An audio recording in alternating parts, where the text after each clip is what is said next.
Premier League game week 7, let's get straight on with it. Crystal Palace versus Liverpool. I'm going to come out and say I think Glasner's team are going to get their first win of the season against Arne Slot. I feel like Palace are going to win 2-1. I'm going to see goal scorers. I'm going to see Mateta will get 1 and Eze will get 1 for Palace. And I feel like Liverpool, I'm going to back Jota again for the second week running. He didn't score last week, but I feel like I'll back him. I just feel like Glasner's men are going to get a win somewhere. And why not Liverpool? Liverpool have been on really good form recently, but Glasner will turn up and do something at Selhurst Park. Something which I don't believe Palace have done since 2017, where they've won against Liverpool at home. But I think it's the right moment for Palace now to really rejuvenate and start their season. Arsenal and Southampton, easy win for Arsenal really. I think 3-1. Saka will get 2 and I believe Trossard will get 1 this week. Southampton, I'm going to say Adam Armstrong, why not? I don't even know if he's still at the club, to be honest with you. But Russell Martin's been exposed way too much, and don't get me wrong, there could be a world in which Southampton turn up, play toe-to-toe with Arsenal, but I just don't think it's going to happen. Arteta's men have been okay. Obviously, they've picked up a couple more points recently. They had a quite slow start. They're starting to get into the rhythm now. Drawing 1-1 with Man City and then winning last week. Yes, it was against the lacklustre Leicester team and they only managed to win 4-2 as opposed to 5-1 that I predicted. I feel like Arsenal have enough in the tank to absolutely hammer this Southampton team.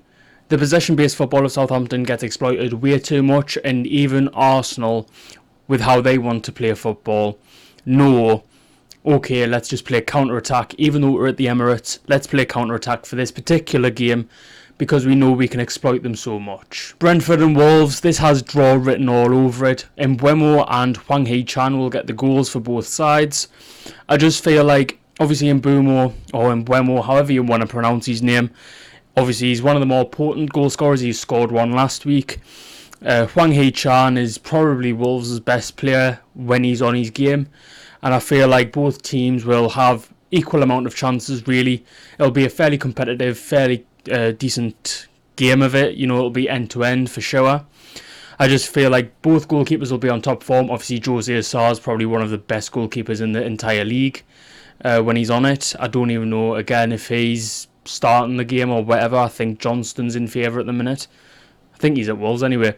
But I feel like, irrespective of that, Gary O'Neill's team haven't hit the ground running by any stretch of the imagination. Brentford have fared slightly better, but not significantly so. And I feel like, obviously, both teams are level pegging in terms of quality. They've both lost good players. I mean, they both lost Ivan Toney and Pedro Neto, respectively. And I feel like that's going to play a massive factor. You've both lost your best player, and you're both about the same in terms of quality. And Mbeumo can conjure up some magic, don't get me wrong, but ultimately I think it's going to be a 1-1 draw, a fairly competitive game, but nothing to separate the two sides. Man City and Fulham, going to go controversial, even though it's at the Etihad, and every possible sign points towards Man City hammering Fulham. Fulham have just come off the back of a win, and I feel like Man City's draw at Newcastle last week, given that we were a lot better, but we weren't peak Newcastle performance, it might knock City's confidence slightly, and I'm going to go for a 1-1 draw at the Etihad. I feel like Haaland will obviously get the goal for City, that's pretty much obvious. And for Fulham, I'm going to go for Jimenez again. I feel like he's going to hit a bit of a run now where he'll score goals in consecutive games, maybe 3 or 4 games running. Man City have been unbelievable at the start of the season. Fulham have been fairly decent. I mean, I think they're in the top 10 as things stand. But I feel like Man City are due a slip up. They usually start slow and then get better as the season progresses, but because they've started off quickly this occasion, it's either going to be a Centurion season or it's going to be one of those where they slip up in the middle part of it. I feel like they're going to slip up quite early against Fulham. Marco Silva will come with a brand of super attacking, counter-attacking, exciting football that will put City's possession game all to shit, and that is the pure and only reason that I'm predicting Fulham and Man City to play out a 1-1 draw. West Ham and Ipswich. the way the games are going at the minute, I mean, Ipswich drew last week, I believe, to a competitive Aston Villa team. West Ham, as far as I remember, lost. I'm going to go for another West Ham defeat, even though it's at the London Stadium. It's going to be 2-1 to Ipswich. Liam Delap double. He's about the only player I know from Ipswich, so forgive us. And for West Ham, I can either go Souček, who scored last week, or I can go for one of the new signings. I'm going to go for Guido Rodriguez to score this week. I think that both teams are okay. I think, obviously, West Ham have not been up to the standard. Lopetegui's team look to have lost the dressing room already. And it's just not good enough from West Ham, given the backing that they've had, the signings that they've made. They've had probably one of the best transfer windows of any team in the Premier League this season, but just haven't gelled. And I understand that takes time. And against a newly promoted team, they should be doing that. But because they've never faced Ipswich before, at least obviously in the Premier League era, or this season, I feel like Ipswich will turn up and do a massive surprise. It's going to be the first time I'm going to predict Ipswich to win a game this season, and I feel like I am justified in doing so, given that they performed so well last week. We're in the second half of games now, and we're going to go for Leicester City and Bournemouth. Bournemouth coming off the back of, I believe it was a draw. I might be wrong in that. I think it was either a draw or a very narrow win. It was a 3-1 win to against Southampton. So that was my mistake there. Semenyo, obviously, fantastic form. Leicester losing valiantly against Arsenal 4-2, but two of Arsenal's goals were scored in the last 10 minutes of the game, including a Kai Havertz extra time secure victory. I feel like Leicester can be competitive, and for that reason, obviously it's at the King Power as well. I'm going to go for Leicester 2, Bournemouth 2. I'm trying to think goal scorers, really. Semenyo will definitely get one, I think. Is Ryan Christie still at the club? I don't think so. But if he is, I'll say him. For Leicester, I think Vardy and Mavididi will get both goals. Generally, I just think Steve Cooper's got this team sort of in the right place at the minute. They haven't been picking up the results that perhaps they deserve.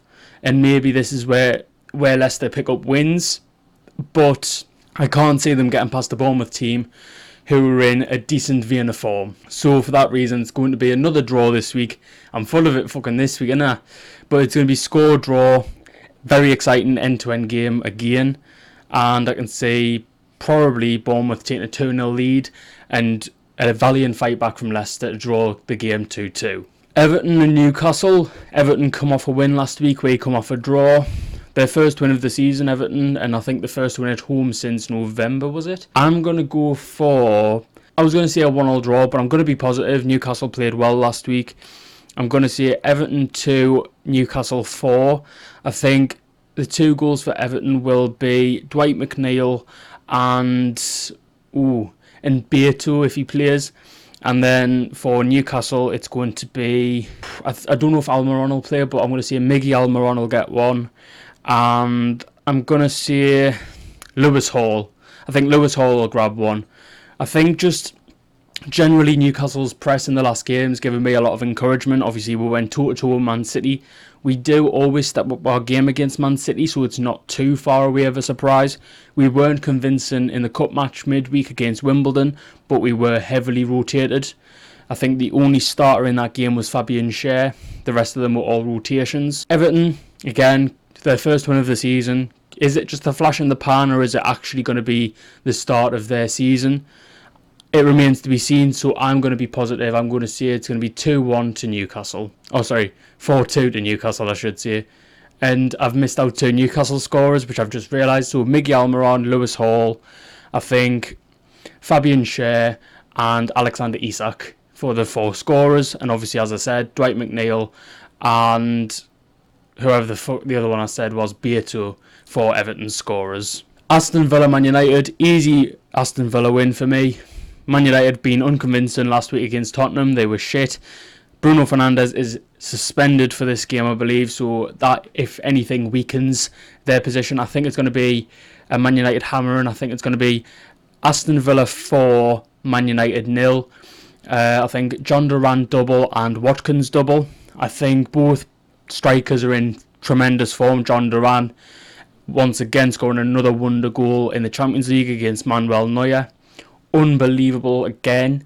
So you can't bet against the guy. Just the way he gets the grip with the football and the way he just knows where everything is, so he'll just hit it, is unbelievable. I wish Newcastle would have gone and signed him because he's great. Ollie Watkins the same, has that real striker's instinct. And against the Lit, who to be fair has been decent, and Martinez, they're going to physically impose themselves. And of course with Duran's talents of long shots, it's going to be very difficult for Man United to defend against. Chelsea and Nottingham Forest. Chelsea win, I think. I'm going to go for 2-1. I think it's going to be a little bit more narrow than people might give them credit for. I think Taiwo Awoniyi, or whatever you want to call him, for Forest is going to score. You know, the Union Berlin striker, or the former Union Berlin striker, I should say. For Chelsea, you can't look past Cole Palmer right now. I'm going to say he's going to get a brace. Obviously, that will be 6 goals in 2 games, I believe, which is an unbelievable return for a man of his talents, even though he is probably England's best player right now. But I'm going to say Cole Palmer double, and as I said previously, I think it's going to be Taiwo Awoniyi for Forest. I think I'm pronouncing it wrong, let us know. I think it's just my speech. But yeah, I think it's going to be a decent game. Forest probably just draw level, and then obviously Chelsea will get a last minute winner. I just have a feeling that either it's going to be a dubious penalty, or Cole Palmer's just going to take it in his stride and hit a long shot from outside the box. But I think it's going to be a very, very good game for both teams. Nuno, great manager so far, proven that his Forest team can actually compete in the Premier League, even though last year it didn't seem like it. Chelsea under Maresca look fairly consistent, so there's not really much to separate the two teams, hence the narrow victory for Chelsea. Final game of the game week, it's going to be Brighton versus Tottenham. Tottenham winning last week, I believe Brighton lost, and you know, you can't look past Tottenham after what they did to Man United, even though Bruno got sent off, and you could say, yes, it was a soft red card, of course it was, but at the same time, they were getting peppered long before Fernandes got sent off. Spurs have looked okay in recent weeks, have looked fairly competent, is the right word, I think. They've looked great, to be fair, and Brighton, they've not looked too shabby either. I'm going to say, as I said, it was a Spurs win. I'm going to say 3-1 to Spurs. It could be 3-2 actually. Yeah, I'm going to go 3-2. I'm going to say Kwaro Matoma for Brighton will get 2. I think for Tottenham, it's going to be Solanke with 2 and Kulusevski with 1. I just think they're going to be unbelievable. The press is going to be there. It's going to be on point. And frankly, there's no looking past Tottenham when they're at their best. So, yeah, that's the reason why I'm predicting them to win. But that rounds out the game week. Last week, I got, I think it was 14 or something like that, points-wise. My best to date, but it is the first game week where scorers have been counted. And as I already alluded to in the last reactions video, that every goal scorer is 1 point, as well as obviously the right outcome and the right result. So, thank you so much for watching this video. I hope that you enjoyed it, and until my next one, I don't think it'll be football related, but keep your eyes peeled. Thank you so much for this one, and I will see you later.